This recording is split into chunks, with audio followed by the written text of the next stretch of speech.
Hey guys, this is Elmer here. I'm going to be casting a game of Call of Duty Black Ops today. And you might be wondering why. Well, this is what I've been doing for the last couple of weeks, playing this game. It's very exciting, it's brand new, and it only came out the last, what, 2-3 weeks ago? And already it's the most played game on Steam. And that is quite a feat because we have Counter-Strike at the top before, and that was 70,000 people at peak time playing concurrently. This game has over 80,000 people playing concurrently at any given time. So that has actually eclipsed the 12-year-old Counter-Strike, which was the previous champ. So we'll have to see whether this game actually continues to grow in this way, because Call of Duty franchise really has been taking the community by storm lately. It's one of the biggest games in the FPS, well, Team FPS, to be released in the last few years. Every single Call of Duty game has been more successful than the last. So I can't wait to see what this game is going to be like in the next few years, or the next few months. Probably next year they're just going to release another Call of Duty, who knows. But yeah, as of now, Treyarch is the exclusive developer of Call of Duty.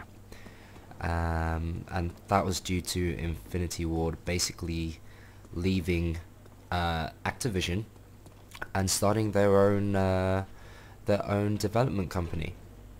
And so this is the way forward.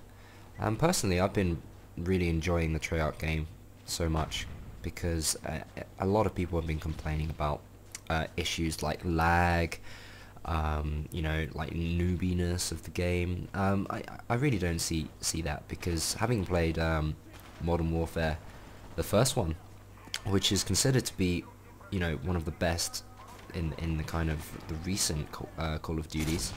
This one pretty much compares to that directly. It's as good as Modern Warfare, I have to say. The map design is fantastic. I mean, if you just look at the map here, there's just so much scenery. It's very scenic, and this map is called Launch, and there is actually a rocket that launches, and you will see it happen. You can see it in the background there just now. It does actually launch up, and the whole screen shakes. It's amazing. The graphics engine itself is pretty much the same as the Modern Warfare 2 engine, so it's pretty good graphics. I mean, you're not going to want that much better than this, to be honest. If you're going to complain about lack of good graphics in a game, then you don't really deserve to be playing a decent game anyway. Just go play Crysis. But this game mixes a really good amount of good graphics, good gameplay, and finally dedicated servers, meaning a good community, a competitive community. And that means that this game hopefully will take off as a competitive game. Whether or not it will overtake Counter-Strike 1.6 and Source as the de facto teamwork FPS is yet to be seen. But it's certainly a lot of fun to play online, and currently there are more people playing this than CS, so we'll just have to wait and see. But yeah, as you can see, this is actually one of the team deathmatch games that I'm playing right now. It's pretty much the same as Counter-Strike. You know, you join a team and you just frag the other team, and the more frags your whole team gets, the more it tallies up, and at the end of the, well, there's a maximum number of points that your team have to get before you win, and it's just which team scores the most points. You get points by doing things like killing, or, you know, assisting, and that's pretty much it. So this is pretty standard team deathmatch play here. Notice that I'm doing pretty well. I've got 12 for 4 right now, so I've got the higher kill death ratio on my team, Black Ops. You'll see on the other side, Spetsnaz actually has, well, there's a guy called Irish, and he's doing pretty well too. Actually, he's ahead of me now, but he hasn't got a good kill death ratio. And we've actually been playing for the last couple of matches, and he's been giving me a good run for my money. So you can see that at the moment we are actually winning 4,500 to 3,600. And this is pretty much the tale of this this particular map. It's all about fighting on the middle sort of the railing of the trains. There's two sides, and every time you die you spawn on the opposite side. So I like to play in the middle, and just every time I kill someone I'll just switch over and start looking at the other side, expecting people to spawn on the other side. Of course there's always your radar, so you can use your radar to spot if anyone makes a noise or shoots. And then there'll be a little red blip on your radar, then you'll know exactly where to look. And that's how I killed that guy right there.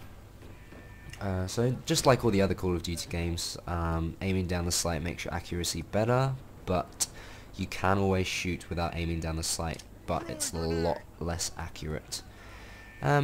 So what I do is I use this perk called Steady Aim, and that allows me to shoot from the hip and have a much better accuracy than usual. I mean, if you shoot from the hip normally and you don't have steady aim, you probably won't kill anyone. It's really bad. But with this it's a lot better, and you can almost play it kind of like Counter-Strike without having to aim down the sight. But this is a very Call of Duty-esque, it's a Call of Duty game, so aiming down the sight is part of Call of Duty, and I think it's really good. It means that you have to have a lot of game sense, and game sense is pretty much what this game is all about, because it's certainly not about aim, because this game is so easy to kill people. You don't require a lot of aim to make the kills. You see someone, you shoot them in the back with 2 bullets and they're dead. So really it's about getting yourself into that position where you can shoot people in the back like that.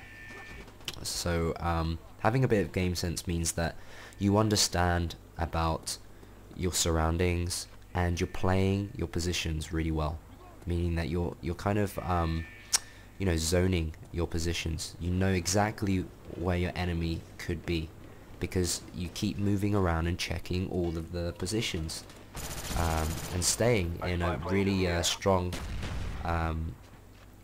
position to make the kill if anyone strolls into your territory. So this game is pretty much constantly about moving around, making sure you have a good idea of where the enemy is. There's a quick sick kill streak there. 5 kill streak, only to have it ended by Mr. Irish.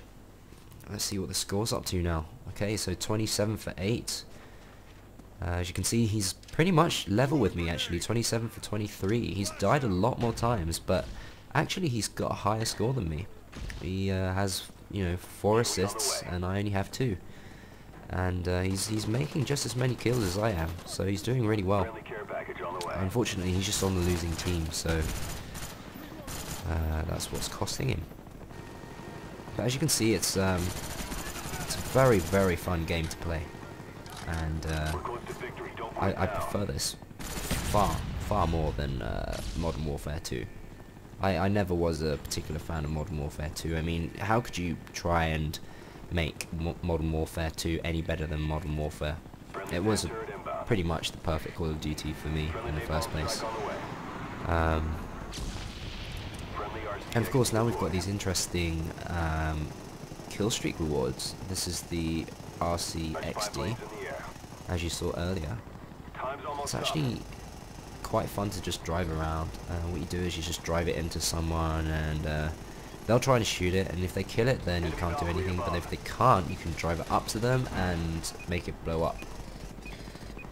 Yeah, okay, so that pretty much concludes the game. Finished with 29 for 8, top of the server, and you get to have a little quick look at what Call of Duty Black Ops is like. Thanks guys, I'll see you next time, bye bye.